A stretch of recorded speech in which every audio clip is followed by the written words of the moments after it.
এবার সরকারি হাসপাতাল চত্বরেই বেসরকারি নার্সিং কলেজ বা স্কুল খোলার সিদ্ধান্ত রাজ্য সরকারের। আপনাদের জানিয়ে রাখবো, নার্সিং কলেজ খোলার জন্য সরকারি হাসপাতাল চত্বরেই বেসরকারি সংস্থাকে জমি দেওয়ার সিদ্ধান্ত, জমি এবং পরিকাঠামো দেওয়ার সিদ্ধান্ত রাজ্য সরকারের। প্রাথমিকভাবে চিহ্নিত 16টি সরকারি হাসপাতাল, তালিকায় একটি মেডিকেল কলেজ রয়েছে, একটি জেলা হাসপাতাল রয়েছে এবং 14টি সুপার স্পেশালিটি হাসপাতালও রয়েছে। তালিকায় কলকাতার বিসি রায় শিশু হাসপাতাল, শিলিগুড়ি জেলা হাসপাতাল। 18 জানুয়ারি আগ্রহী প্রতিষ্ঠানগুলির সঙ্গে স্বাস্থ্য ভবনে বৈঠক রয়েছে। 24 জানুয়ারি থেকে শুরু হবে টেন্ডার প্রক্রিয়া।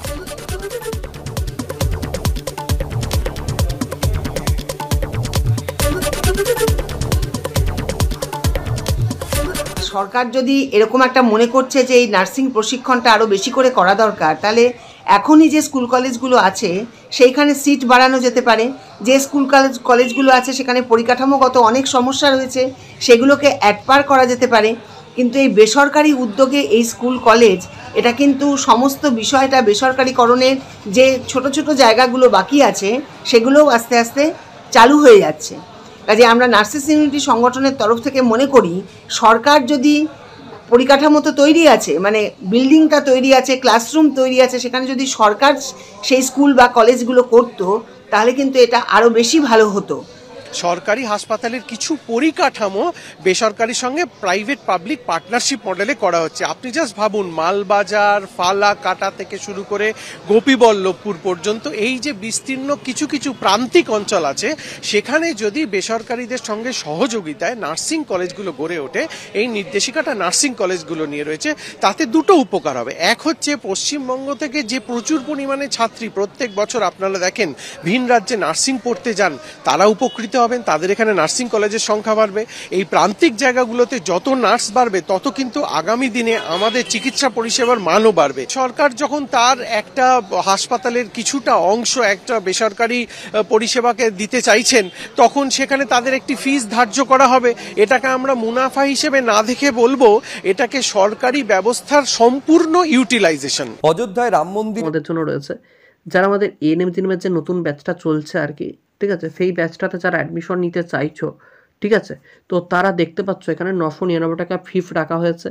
এটা কিন্তু অনলাইনে ক্লাস হচ্ছে। আমাদের অনলাইনে একটি অ্যাপস রয়েছে, তো অ্যাপসটার নামটা তোমরা এই নাম্বারে কল করলে বা এই নাম্বারে হোয়াটসঅ্যাপ করলে তোমরা অ্যাপসটার নাম কিন্তু বলে দেওয়া হবে, ঠিক আছে। নাম্বারটা একটু ভালো করে দেখে নাও, এই নাম্বারটা, রাইট।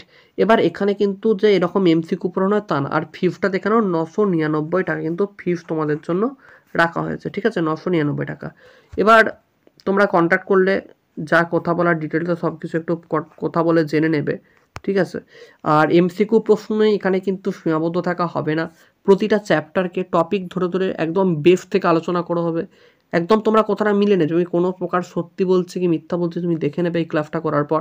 কেউ বুঝতে না পারলে সহজভাবে বোঝানোর অন্য কিছু টেকনোলজি ইউজ করা হবে, যে তুমি বুঝতে পারছো না আরও সহজ করে তোমাকে যাতে বোঝানো যায় তারও সুব্যবস্থা কিন্তু এখানে রয়েছে। দেখো, লাইভ ক্লাস তো থাকছেই। তুমি যদি কোনো কারণে ধরো তোমার হঠাৎ করে কোনো প্রবলেম হলো বা তোমার সমস্যা হচ্ছে, তখন তুমি লাইভে থাকতে পারছো না, তখন তুমি রেকর্ড ক্লাস দেখতে পাবে। পরীক্ষার আগে অবধি ক্লাস থাকছে। আর কি বলতো, ফিট সংখ্যা কিন্তু খুবই অল্প, ঠিক আছে, ফিট কিন্তু খুবই অল্প। এটা নিউ ক্লাস, নতুন ক্লাস শুরু হচ্ছে আমাদের। আর যে জিনিসটা বুঝতে পারবে না সেটাকে তোমাকে নতুন করে বুঝিয়ে দেওয়া হবে। প্রতিদিন কিন্তু পড়া দেওয়া এবং পড়া নেওয়া হবে। সপ্তাহে 2টো করে মক টেস্ট থাকছে, যে চ্যাপ্টারগুলো কমপ্লিট হবে, এবং মাসের শেষে যে চ্যাপ্টারটা পরীক্ষা হবে, যে চ্যাপ্টারটা শেষ হবে সেখান থেকে 115 নম্বরের পরীক্ষা থাকছে, ঠিক আছে। তাহলে টোটাল তোমরা ডিটেলস এখান থেকে জেনে নিলে। এবার তোমাদের দায়িত্ব কি, এই নাম্বারে কন্ট্যাক্ট করে নাও, এই নাম্বারে কন্ট্যাক্ট করে সমস্ত কিছু ডিটেলসে একবার জেনে নিও, ঠিক আছে। তো প্রত্যেককে অসংখ্য ধন্যবাদ। ভিডিওটা এখানেই শেষ করলাম। ভিডিওটা অবশ্যই কিন্তু শেয়ার করে দিও বন্ধু বান্ধবদের মধ্যে। নিউজটা শোনার পর প্রথম আমি একটু আতঙ্কিত হয়েছিলাম, এবং পুরো ব্যাপারটা তোমরা হয়তো কিছুটা হলেও বুঝতে পেরেছো। তোমরা দেখো এখানটা একটু পড়ো, এবং এই নোটিশটা পাবলিশ হয়েছে হেলথ ডিপার্টমেন্টের তরফ থেকে। দেখো লেখা আছে, government of West Bengal health and family welfare department, PPP sell.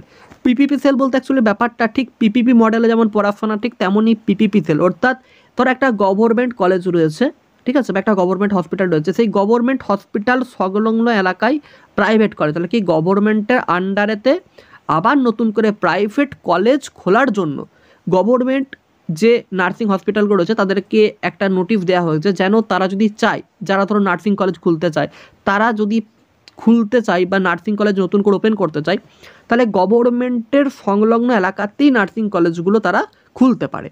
দেখো এগুলোর কিন্তু অনেকটা খারাপ দিকও আছে, অনেকটা ভালো দিকও আছে। যদি খারাপ দিকগুলো তুলে ধরি, ঠিক আছে, যদি বাস্তবতাটা তুলে ধরি, বাস্তবিক যে চিত্রটা যদি একটু তুলে ধরি, তাহলে তোমরা বোঝো যে গভর্নমেন্টের আন্ডারেতে যে ভালো চিকিৎসা, মানে গভর্নমেন্ট ধর একটা গভর্নমেন্ট হসপিটাল আছে, তার সামনে একটা প্রাইভেট হসপিটাল আছে, ঠিক আছে, বা একটা প্রাইভেট কলেজ আছে, একটা গভর্নমেন্ট কলেজ আছে। এবার ধরো গভর্নমেন্ট ধরো ভালো একটা চিকিৎসা দিচ্ছে না, কারণ ধরো এখানে টাকা দিলে, হিউজ পরিমাণ একটা অ্যামাউন্ট দিলে তবে কিন্তু ভালো চিকিৎসা হবে, প্রাইভেট হসপিটাল বা প্রাইভেট কলেজগুলোতে ভালো করে পড়ানো হবে, এরকম একটা ব্যাপার ধারণা প্রত্যেকের মধ্যে থাকে। তো গভর্নমেন্টের যে ডক্টর ধরো চিকিৎসা করছে বা গভর্নমেন্টের যে নার্স ধরো চিকিৎসা করছে, তো তারা ধরো ভালো একটা সুবিধা দিতে পারছে না, তখন মানুষ কী করবে, এই প্রাইভেট যে হসপিটালটা তার প্রতি আগ্রহী হয়ে পড়বে। এটা একটা খুব একটা খারাপ জিনিস। এটা কিন্তু আমার মনে হয় যে করাটা খুব একটা ভালো হবে না ইন ফিউচারের জন্য। তো তাই জন্য আজকের এই ভিডিওটা তোমাদের সঙ্গে শেয়ার করতে এলাম। গভর্নমেন্টের সংলগ্ন এলাকায় প্রাইভেট কোনো কিছু হতে দেওয়া উচিত নয়, কিন্তু গভর্নমেন্টই চাইছে যে তার এলাকায় যেন নতুন করে কেউ প্রাইভেট কলেজ খুলতে চাইলে এফে খুলতে পারে, তার জন্য গভর্নমেন্ট তাদেরকে আর্থিক দিক থেকে এবং জমি দিয়ে সাহায্য করবে, ঠিক আছে। যেমন ধর এখানে কিছু কলেজের নাম লেখা আছে, ডক্টর বিসি রায়, শ্রীরামপুর, বনগা, কালনা, গঙ্গারামপুর, ইসলামপুর, বারুইপুর, মালদা, শিলিগুড়ি, ফালাকাটা, ছাতনা, বরজরা, ঠিক আছে, গোপীবল্লভপুর, ডেবরা, হলদিয়া, টোটাল 16টা, যেগুলো খুব বড় বড় নার্সিং, যেগুলো খুব বড় বড় ধরো হসপিটাল আর কি, বা যেখানে ধরো খুব ভালোভাবে নার্সিংয়ের জন্য পড়াশোনা করানো হয় সেরকম, এমনকি মেডিকেল হসপিটালও তার মধ্যে রয়েছে, ঠিক আছে, ডক্টর বিসি রায় যেটা মেডিকেল হসপিটাল। তো যেখানে দেখো 620টা বেড রয়েছে, ঠিক আছে, টোটাল 300-র উপরে বেড হচ্ছে, এগুলোর প্রত্যেকটা কিন্তু 300-র উপরে বেড, মানে এখানে 300 জনের বেশি রোগী এখানে অ্যাডমিশন নেওয়া যাবে একদিনে, 300টা করে বেড কিন্তু এখানে খালি আছে, ঠিক আছে। তো এই 300টা করে বেড বা তারও বেশি বেড যেখানে খালি, দেখো 300 থেকে শুরু, দেখো 300টা বেড যে হলদিয়াতে রয়েছে, ডেবরাতে রয়েছে, থালবনিতে রয়েছে, গোপীবল্লভপুরে রয়েছে, বড়জোড়াতে রয়েছে, ছাতনাটাতে রয়েছে, ফালাকাটায় রয়েছে, শিলিগুড়িতে, মালদাতে রয়েছে।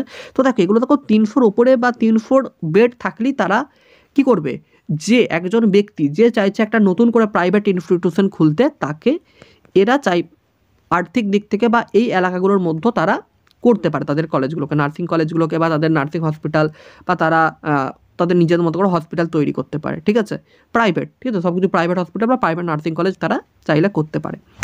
এর ফলে আমার মনে হয় ক্ষতির দিকটা কেন বেশি বলো তো, ক্ষতির দিকটা কেন বেশি, কারণ ধরো পশ্চিমবঙ্গে প্রত্যেকে জানো যে একই জবের খুব অভাব, ঠিক আছে, একই চাকরি বাকরির খুব অভাব।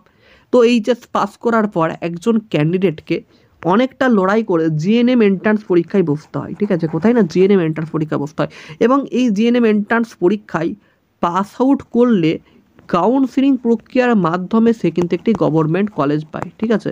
তো এতগুলো ধাপের মধ্য দিয়ে পেরিয়ে যখন একটা গভর্নমেন্ট কলেজ পায়, আর ধরো যারা ধরো গভর্নমেন্ট কলেজ পাচ্ছে না, তারা কি করে, প্রাইভেট কোনো একটা কলেজে অ্যাডমিশন নিয়ে নেয়। এবার ভাবো একটা গভর্নমেন্ট কলেজ এটা, আর একটা ধরো প্রাইভেট কলেজ এটা। তো ধরো গভর্নমেন্ট কলেজে একজন ক্যান্ডিডেট চান্স পেয়ে গেল পরীক্ষা দিয়ে, আর ধরো একজন পেলো না, যে পেলো না সে কী করবে, গভর্নমেন্টের কাছে যে প্রাইভেট কলেজটা আছে, ধরো গভর্নমেন্টের কাছে, গভর্নমেন্টের আন্ডারে বা গভর্নমেন্ট কলেজের বা গভর্নমেন্ট হসপিটালের মধ্যে যেহেতু প্রাইভেট কলেজটা পড়ে যাচ্ছে বা ওই এলাকার মধ্যে পড়ে যাচ্ছে, তখন সে কী করবে, এখানে একটু কম খরচের মধ্যে, তখন ধরো নতুন যেহেতু কলেজটা হচ্ছে, তখন কম খরচের মধ্যে কী করবে, স্টুডেন্টগুলো চলে আসবে এখানেতে। এবার যখন পাস আউট করে এখান থেকে গভর্নমেন্ট কলেজের স্টুডেন্টগুলো বেরোবে, এখান থেকে প্রাইভেটের স্টুডেন্টগুলো বেরোবে, তাদের মধ্যে প্রতিযোগিতাটা কিন্তু সেম থাকবে, কারণ আমরা প্রত্যেকে জানি যে WBNCর আন্ডারে বা এনসি অ্যাপ্রুভ যে কোনো কলেজ থেকেই পড়ো না কেন, সেটা প্রাইভেট হোক বা গভর্নমেন্ট হোক, প্রত্যেককে কিন্তু সেম ক্রেডিট দেওয়া হয়। এরকম না যে আমি গভর্নমেন্ট থেকে পড়েছি মানে আমাকে আগে চাকরি দিয়ে দেওয়া হবে, এই প্রাইভেট থেকে পড়েছি মানে এখানে চাকরি দেওয়া হবে না, এটা কিন্তু ভুল ধারণা। তুমি গভর্নমেন্ট থেকে পড়ো বা প্রাইভেট থেকে পড়ো, তোমার কিন্তু দুটো সেম ভ্যালু, যদি সেটা WBNC এনসি অ্যাপ্রুভ হয়। তো সেক্ষেত্রে নিজের একটু চিন্তা ভাবনা করে দেখো তো, যে প্রতিযোগিতাটা তুলনামূলকভাবে ঠিক যেমন ইঞ্জিনিয়ারিংয়ের ক্ষেত্রে এখন হয়ে গেছে, যে একটা ইঞ্জিনিয়ারিংকে চায়ের দোকান করতে হচ্ছে, বা একটা ইঞ্জিনিয়ারিং পড়া ছেলেকে অনেকটা কষ্ট করে একটা চাকরি খুঁজতে হচ্ছে, ঠিক 2025, 26 বা 2030-এ প্রতিযোগিতাটা এরকম একটা সিচুয়েশনে পৌঁছাবে কিনা সেটা নিয়ে কিন্তু প্রশ্ন তুলছে একাধিক বুদ্ধিজীবী মহল, ঠিক আছে। তো এটা নিয়ে আমার একটা প্রশ্ন রইল যে গভর্নমেন্টের কাছে এখন কী করবে, ঠিক আছে। এই PPP মডেল আমার মনে হয় যে একটু হলেও স্টুডেন্টদের উপর প্রভাব ফেলতে পারে, যেহেতু প্রাইভেট কলেজের সংখ্যা দিনের দিন বেড়ে চলেছে এবং পশ্চিমবঙ্গের স্টুডেন্টদের নার্সিং পড়ার প্রবণতাও কিন্তু দিনের দিন বেড়ে চলেছে। তো সেই হিসাবে একটা সময় কিন্তু সমস্যা দেখা দিতে পারে। তো প্রত্যেকে যারা ভিডিওটা যেখান থেকে দেখছো অবশ্যই কিন্তু লাইক করে দিও আর চ্যানেলটাকে সাবস্ক্রাইব করে দিও। তাহলে এটা ভেবো না যে হয়তো নার্সিংয়ের আর চাকরি হবে না। দেখো, যারা ঠিকঠাক পড়াশোনা করবে বা যারা ঠিকঠাকভাবে রেজাল্ট থাকবে অবশ্যই সেখানে প্রায়োরিটি তারা অবশ্যই কিন্তু আগে পাবে, কারণ নার্সও দরকার, ঠিক আছে, আমাদের ডক্টরও দরকার, আমাদের টিচারও দরকার, ইঞ্জিনিয়ারও দরকার। তো সেক্ষেত্রে প্রতিযোগিতা একটু হলেও বাড়ছে, তো সেক্ষেত্রে পড়াশোনার যে গুণগত মান আরও বাড়াতে হবে। আর তারা আমাদের পেড কোচিংয়ে অ্যাডমিশন নিতে চাইছো তারা প্রত্যেকে জানো যে আমাদের পেড কোচিংয়ের এটা হচ্ছে কন্ট্যাক্ট নাম্বার 7001946335, ঠিক আছে। তো এই কোচিংয়ে তোমরা অ্যাডমিশন নেওয়ার জন্য এই নাম্বারে কন্ট্যাক্ট করবে, ঠিক আছে, এই নাম্বারে কন্ট্যাক্ট করবে এবং ডিটেলসে সমস্ত কিছু বলে দেওয়া হবে তোমাদেরকে। আমাদের নিজস্ব একটা অ্যাপস রয়েছে, সেই অ্যাপসের মধ্যে লাইভ ক্লাস এবং রেকর্ড ক্লাসের সুব্যবস্থা আছে। আলাদা করে মক টেস্টের জন্য কোনো প্রাইজ দিতে হয় না বা পিডিএফের জন্য কোনো প্রাইজ দিতে হয় না। প্রতিটি সাবজেক্টের আলাদা টিচার এবং ব্যাচটা একদম রিসেন্ট শুরু হয়েছে। ব্যাচের ফিস রয়েছে মাত্র 999 টাকা। কত না, মাত্র 999 টাকায় এই ব্যাচে তোমরা অ্যাডমিশন নিতে পারছো, ঠিক আছে।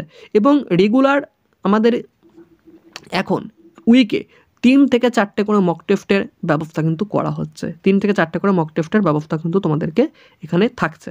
তো অবশ্যই এই নাম্বারে কন্ট্যাক্ট করো 7001946005, ঠিক আছে। 100% সিকিউর থাকো তোমার নার্সিংয়ের ফিউচার নিয়ে। তুমি যদি আমাদের সঙ্গে দিতে পারো, গভর্নমেন্ট কলেজ পাইয়ে দেবার একটি দায়িত্ব আমাদের রয়েছে। চলো, চ্যানেলটাকে যারা সাবস্ক্রাইব করো সাবস্ক্রাইব করে দিও, পাশের বেলটিকে অল করে দিও এরকম গুরুত্বপূর্ণ ভিডিওগুলি পাওয়ার জন্য।